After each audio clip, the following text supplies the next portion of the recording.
Hello दोस्तों, आज हम विज्ञान विषय का दूसरा चैप्टर रासायनिक अभिक्रियाएं जो कक्षा 10 में है उसे लेकर के हाजिर हैं।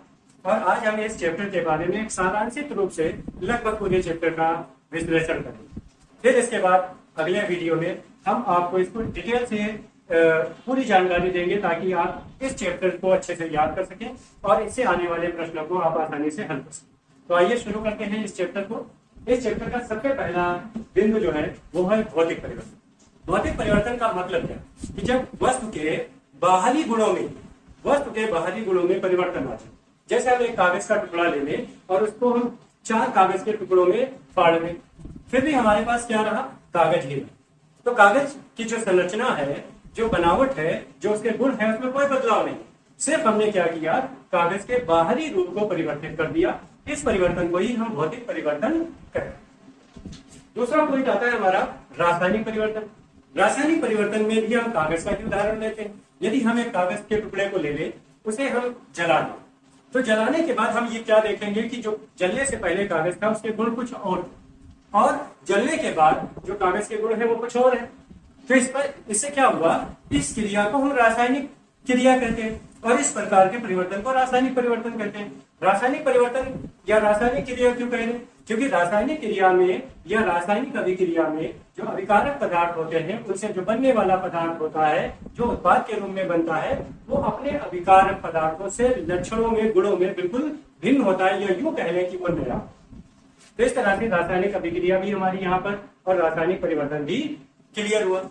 क्या हुआ? रासायनिक परिवर्तन का मतलब क्या हुआ कि जब गुणों के आंतरिक गुणों, किसी वस्तु के आंतरिक गुणों में पूरी तरह से परिवर्तन आ जाए और नए गुणों वाली वस्तु बन जाए, तो उसे रासायनिक परिवर्तन।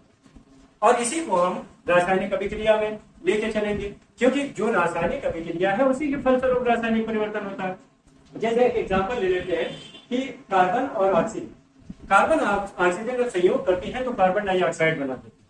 कार्बन डाइऑक्साइड की अगर हम तुलना कार्बन और ऑक्सीजन के गुणों से करें तो हम देखेंगे कि ये गुणों में बिल्कुल भिन्न होंगे, और ये भिन्नता ही दर्शाती है कि यहाँ पर रासायनिक अभिक्रिया हुई है।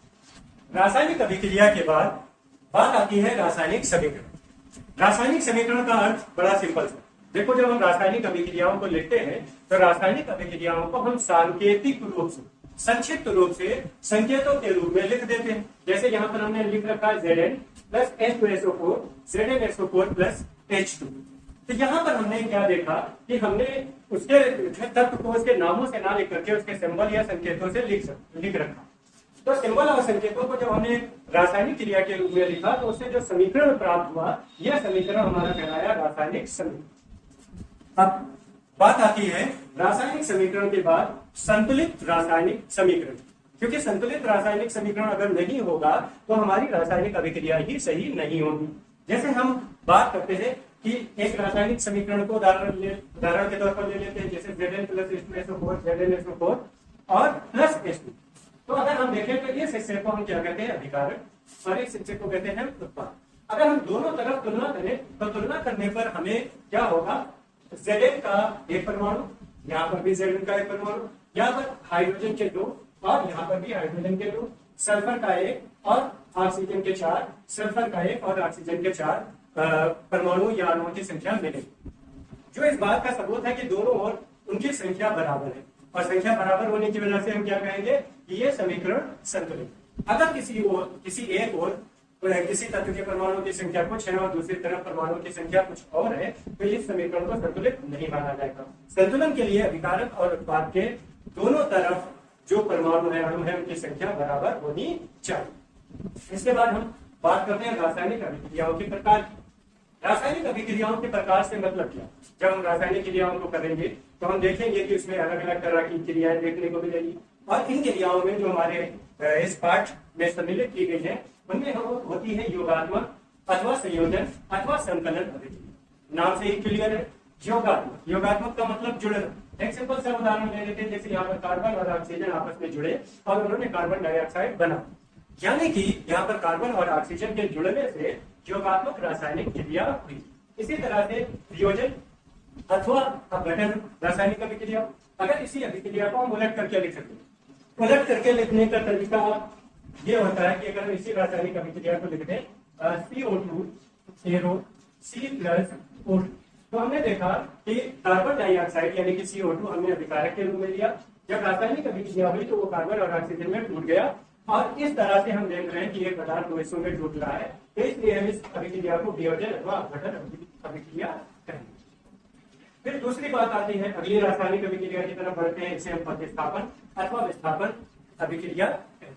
जैसे यहाँ पर हम बात कर लेते हैं कि Zn H2SO4 से क्रिया कर, लेकिन जब हम उत्पाद के रूप में बने हुए पदार्थ को देखते हैं तो Zn क्या करता है, हाइड्रोजन को उसकी जगह से हटा देता है और उसकी जगह को ले लेता है और जिंक सल्फेट यानी कि ZnSO4 बना देता है। ये इस बात का सबूत है कि यहाँ पर Zn ने हाइड्रोजन को विस्थापित कर दिया, उसकी जगह से हटा करके खुद उसकी जगह ले ली।